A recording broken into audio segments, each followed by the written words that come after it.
The fishermen who used the port near the big station were bringing in more fish than ever before. Each day the sheds on the quayside were piled high with boxes. Much of this extra fish had to travel by rail, so the trains which Henry and the other engines had to pull became heavier. One night, a special load of fish was ordered, and the fat controller decided that extra vans must be added to the train that the men called the Flying Kipper.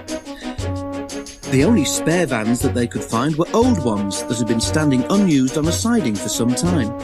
Workmen cleaned them quickly, and they were added to the tail of the train.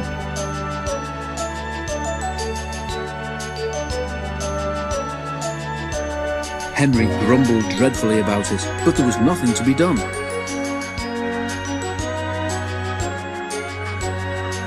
"You'll just have to put up with it, Henry," said his driver. "At least the extra load will mean we can have a banker up Gordon's Hill."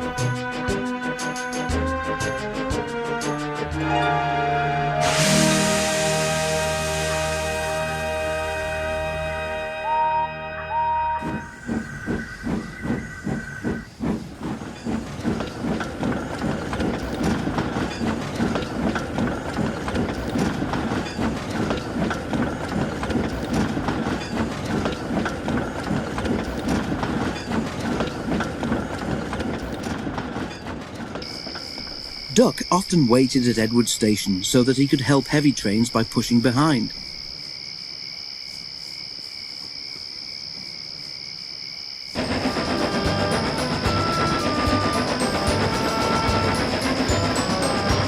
Tonight Henry made good progress in spite of his extra load.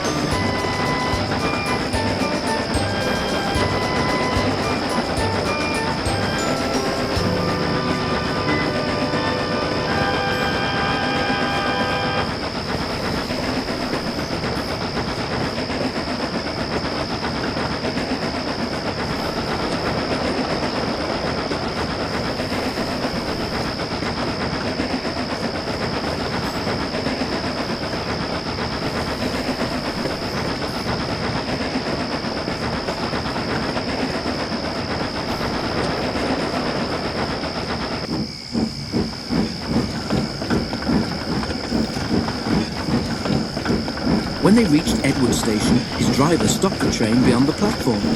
Then, using Henry's whistle, he gave the special signal which meant that he wanted help up the hill. Whistled Henry. "I need a banker, please." "Beep, beep," replied Duck. "I shan't be long."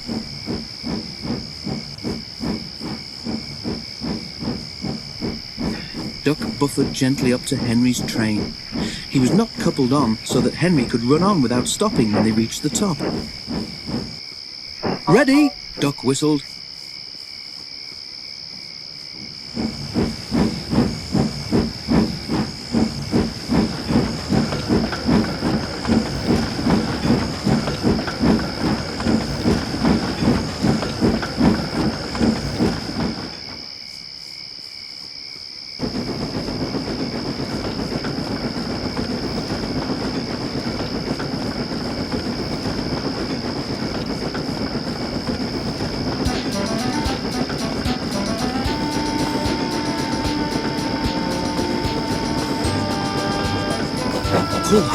Pull hard, puffed Henry.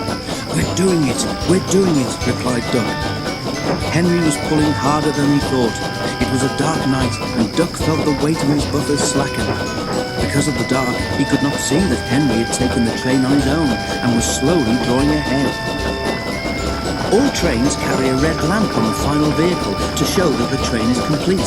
This is called a tail lamp. Duck's driver began to be worried. "There's no sign of a tail lamp," he said to the fireman, "but we must keep going." Duck whistled, but there was no reply from Henry. Henry, meanwhile, was going well, but his train seemed to be getting heavier. He had to keep moving, but he could not avoid slowing down. Suddenly, from behind him, there came a splintering crash. Duck's front bent and pieces of broken wood began to fall on him, one of them denting his funnel.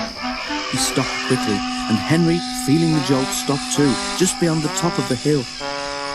Over Gordon's Hill, a smell of fish hung on the air. By the light of torches, the drivers and firemen tried to work out what had happened, while the guard ran back down the hill to warn the signalman.